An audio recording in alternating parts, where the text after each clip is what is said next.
A long time ago, when the sea and the moon still spoke to one another in silver whispers, there was a fishing village pressed between dark cliffs and a wide, hungry shore.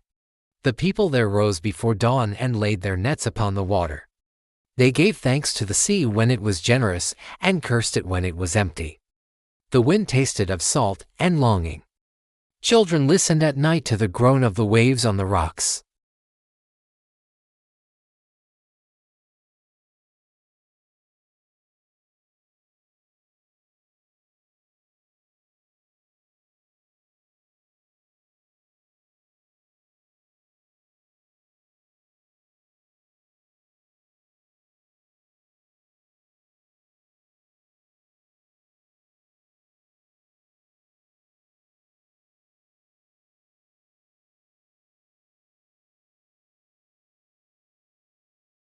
She watched the child mend a torn net and said, "Little one, your fingers do not only mend.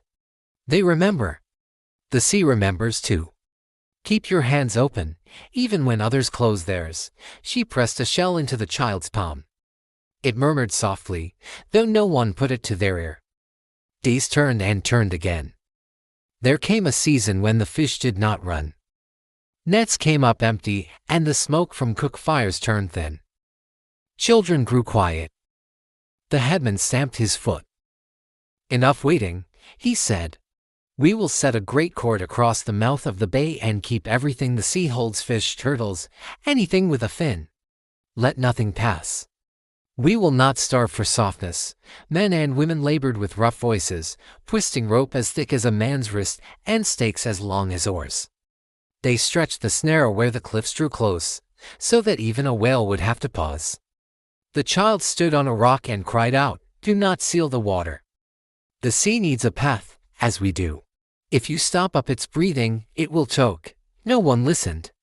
Hunger makes hard hearing. The sky darkened as if ashamed.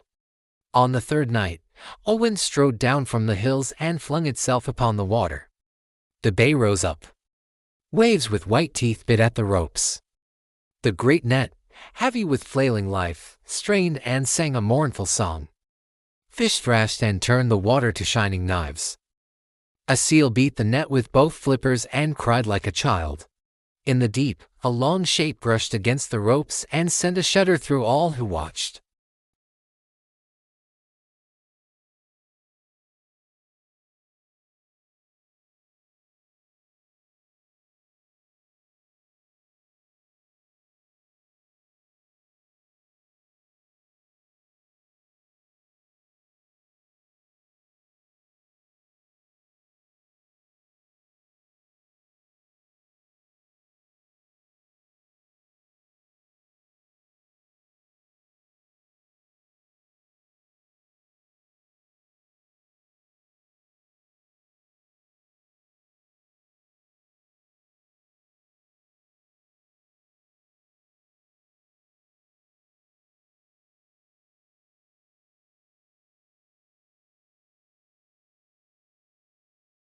Water filled all the places where air should be.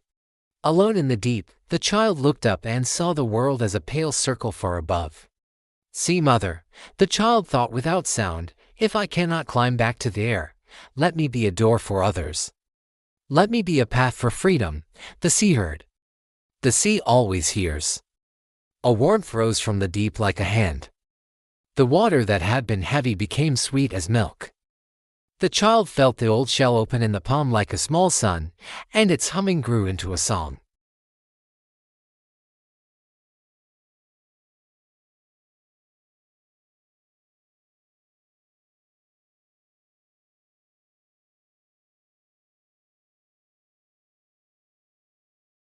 The first dolphin turned in the water as if remembering how to dance.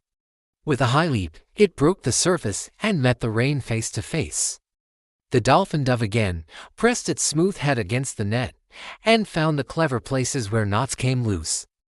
The whale understood and pulled gently. The cords parted. Fish streamed out, a river of silver. The sea sighed and lay down from its anger. At dawn, the storm was gone. The village, gray and ashamed, gathered on the cliffs to look upon the damage.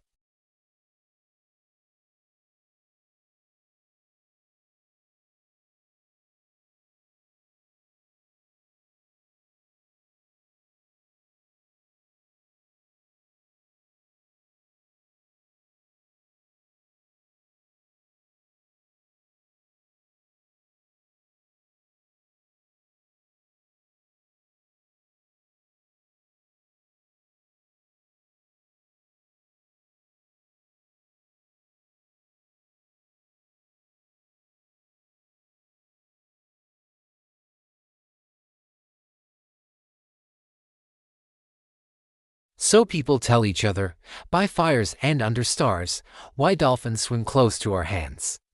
They are the memory of a child who would not let the sea be strangled. They are the sea's answer to a prayer made without words, let me be a door for others, let me be a path for freedom. Their joy is the joy of unfastened knots. Their song is the sound of kindness moving through deep places. And the moral is this: a heart that frees another frees itself. Kindness is a tide that returns, and mercy is a road that stays open even in storms. Greed makes cages that break, but open hands become bridges. When your days feel narrow and your breath runs short, remember the dolphin rise, take a breath, and then help someone else to the light.